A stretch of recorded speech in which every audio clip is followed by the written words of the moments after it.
Matthew Kimmy. How do you follow that? I don't have slides, I don't have my family, I don't have any of that. I thought I would take my time today to share with you best practices as it relates to evaluation. Not really the sexiest topic, I realized after I hear about it. But I thought it would be really interesting until Jeffrey gave his speech. Now I just want to talk about Jeff and his awesome family. No, I don't really. Okay. I want to share with everybody evaluation. As everybody knows, in Toastmasters there's 3 parts to every meeting: the impromptu speeches, prepared speeches, and the evaluations. Everybody had such an enjoyable time with my last lecture when I went up and showed everybody the website. I thought I'd bring it back. We spend roughly 67% of our time evaluating something.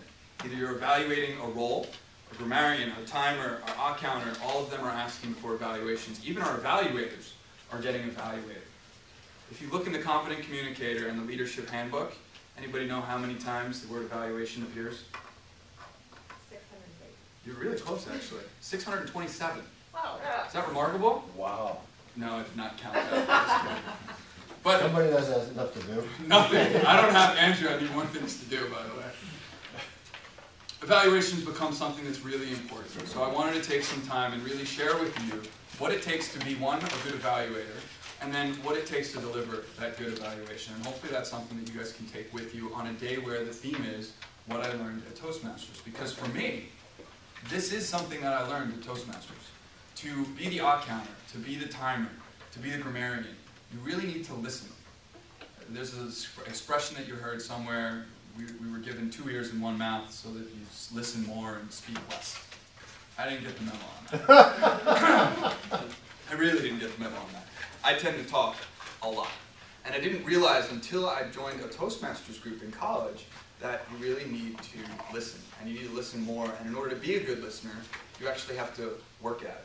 It's something that I study in my sales career called active listening, if anybody's familiar with it. And I really feel as though being a good evaluator really starts with preparing and doing your research. My grandfather taught me the 5 Ps, which I had mentioned when I was an inspirator. Proper planning prevents poor performance, or piss poor performance. There's a bunch of different ways that you can say that saying. But being a good evaluator is just that. It's about reading the project of the person that you're about to evaluate. It's about understanding what their speech is going to be like. It's one of the reasons why I'm so adamant about contacting the speaker when you're an evaluator. It's not so important if you're evaluating somebody who's being the odd counter, but it's important that you understand what the odd counter's role is in order for you to evaluate it. You need to know what perfect looks like in order for you to gauge, in order for you to gauge, just kidding, how good of an evaluation they're actually giving, right? You need to be able to know what they're going to talk about, what role they're going to fulfill, what speech they're working on, and what role they're trying to work on in order for you to really know if they're doing a good job and if they're being effective at what they're doing. So first and foremost, the best practice is really doing the research, making sure you know what speech they're speaking about, what their topic is, and ask them if there's anything in particular that you want them to work on. If anybody asked me, it would be using my hands too much, and there's probably something that in my own speech I should have gone to my evaluator and said, I want to make sure I'm not moving my hands too much. Please keep an eye out. And that's perfectly okay.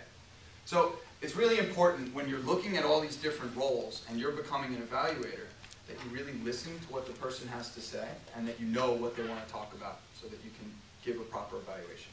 So that's the speaker itself and how you kind of prepare for that role.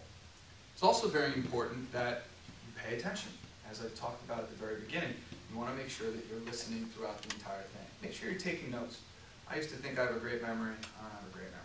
Write down anything and everything there is that person either asked you to talk to and asked you to keep an eye out for, or even the tiniest little things that you might see from that person as well.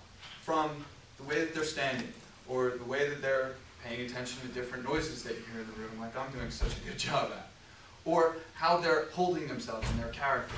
Anything that you think is out of place is something that you need to bring up to that person. And you could do it either publicly, or you could do it on the side. And I've certainly done that afterwards. Something that I'm not necessarily comfortable talking about in front of the room when I'm giving an evaluation, I'll grab them afterwards and say, hey, I didn't mention it, but here's something that you did that I thought you should look out for. My first speech that I gave, the handwriting, I cursed. I didn't even realize that I cursed. I forget the exact saying that I used, but it was something that I used in everyday language. And just about everybody in the room at Palomar or Toastmasters told me not to use the specific word that I used. I thought it was pretty interesting. I had no idea. But again, it's part of that feedback that you get through that written evaluation. This was something that Jerry and I had just talked about at the beginning of this meeting. Don't put so much weight and take it so personal when you do get an evaluation. I'm going to get an evaluation from all of you. Hopefully you see in front of you the evaluation forms. Hopefully you're filling it out. And hopefully you're doing it as honestly as you can. I'm looking for your feedback. That's what I want to know. What am I doing good? What am I doing bad? What Heather sees me doing versus what AJ sees me doing versus what Kimmy sees me doing versus I know what Jerry sees me doing is probably going to be completely different.